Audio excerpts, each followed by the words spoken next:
Andrew McCart, iFLTV, delighted to be joined by my big mate, Billy Nelson. Billy, you've had an absolute insane 10 days. You still enjoying it? I've always loved boxing, mate, and the day I die. Well, that's good to hear, man. It's been like boxing as well as the fighting. There's so much drama in the sport that we love. And you've been involved in two storylines last week and then this week with Crocker and Paddy Donovan.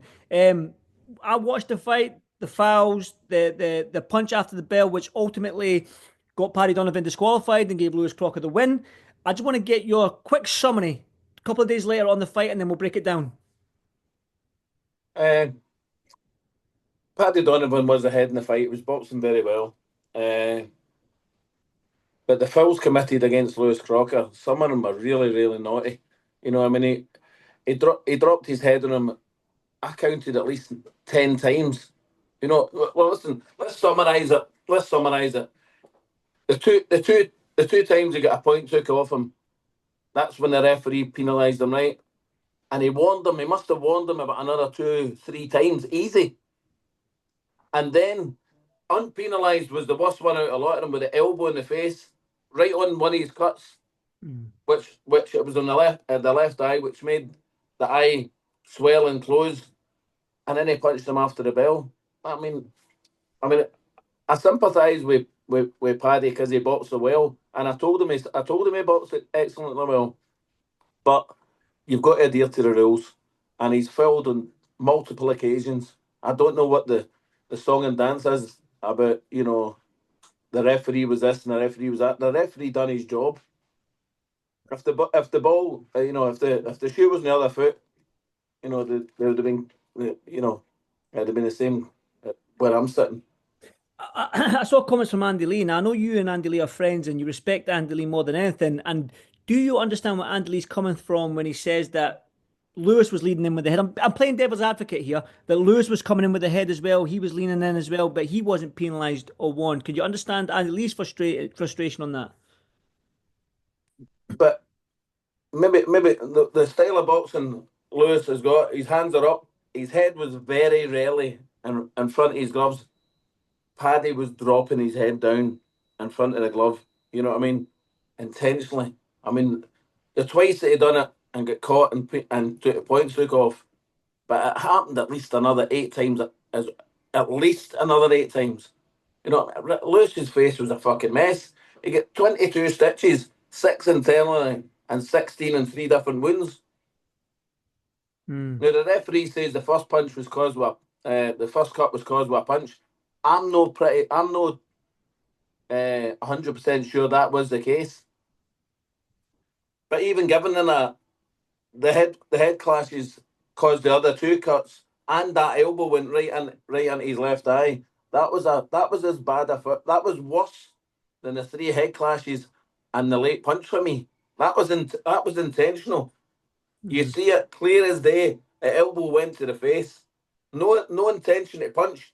Elbow came to the face. Explain that one. Andy Lee is me and Andy are friends with pals. Uh, he's got his opinion. I've got my opinion. That's all it is. Well, that's it. I That's mean, what. I mean, there's no denying there was fouls committed. So, Mhm. and it was a and in on reflection, I'm sure he'll now accept that it was a punch after the bell because it clearly was. Even Eddie Hearn says to me, when I went over to speak to him, he said, "No, I think that punch was on the bell." I says, "There's no way that was on the bell." And 3 or 4 minutes later, he jumped into the ring, came up to me, shook my hand, and said, "I'm sorry, I apologise. It was at least a second and a half after the bell," which it was. Well, that's what's going on. I got wind. Somebody was telling me that you and Eddie Hearn were having an argument or you had a heated argument or something like that. Was that the case? Was that what it was over? Yeah, of course it was. Yeah, right, okay. And what was it a heated argument? Because people were telling me that Billy Nelson's been in a heated argument with Eddie Hearn, but obviously I wasn't there, so I never saw anything. It's just your thoughts on that. Was that just what it was that you disagreed with Eddie on the punch after the bell? Aye, I says going. Aye, basically aye. It was a, Oh, it got a wee bit fractious, but it was only a couple of seconds, and then he came in, realised that I was right on this occasion, shook my hand and apologised, which a man does. Marcus McDonald, right? I'm going to put again. I'm playing devil's advocate here, Billy. Do not shoot the messenger here, please. Marcus McDonald, when the action was getting heated and the 10-second clacker went. Now you've been in boxing long enough.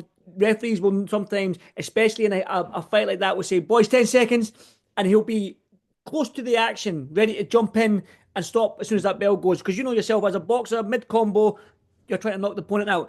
Do you see when Marcus McDonald was like 6 to 8 feet away from the action, he was nowhere near it? Could you almost say like he should have been a little bit closer? Maybe those two punches that landed after the bell might not have happened if he was doing his job a little bit better in terms of being closer to But, the action and ready to step Andy, in. it doesn't matter if the referee's standing fucking rose ed.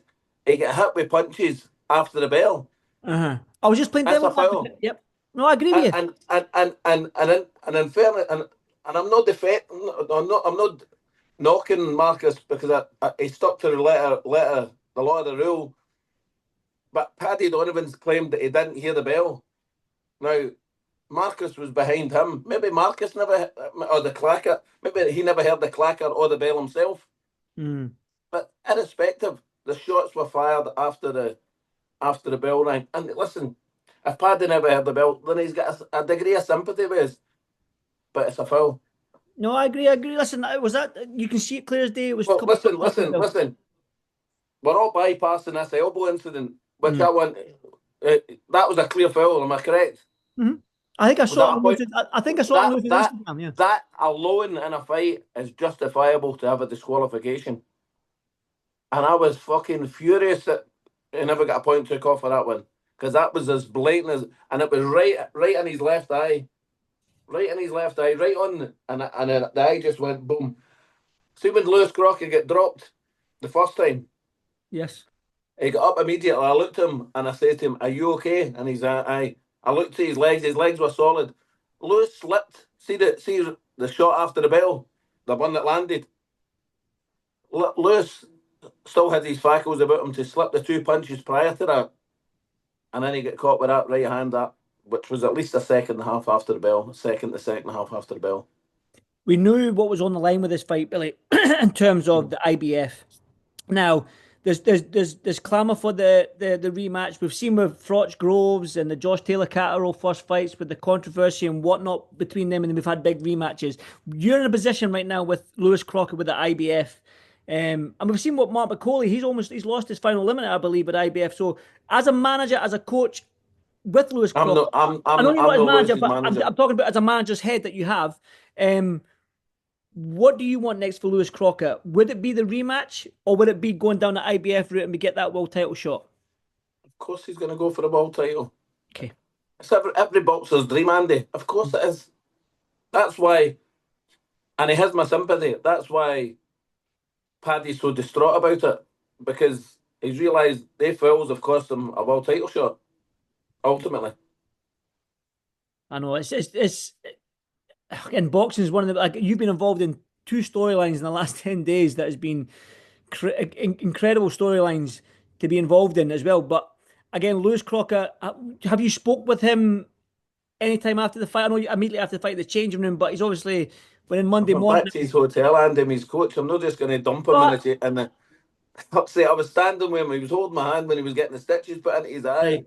Went back to the change room. Went back to the hotel. Well, I had something to eat. I went to my bed at 2:30 to get picked up at 4:45. Well, that's what I was going to say. Obviously, the raw emotion in the ring and after the fight, but obviously when it's calmed down, what was Lewis saying to you? He just said that he heard the bell. He dropped his hand and got caught with a shot.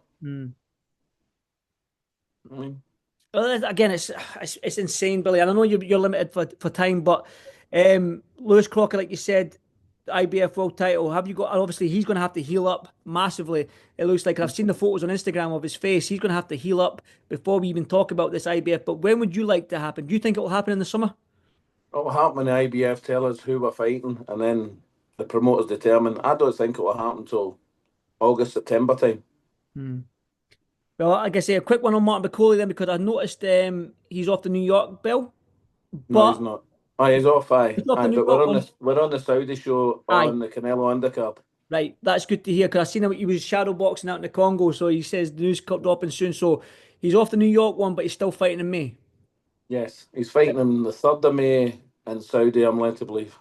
Perfect. Listen, Billy, I know you're a busy man. I know you're in the gym right now. That's it looks like that's the office of the gym that you're in. So I appreciate your time for giving me 10 minutes. Okay. And enjoy, mate. I'll see you in the next one. Thank you, Billy. Take care, Andy. Cheers, Thank you, mate. mate. Thank you very much.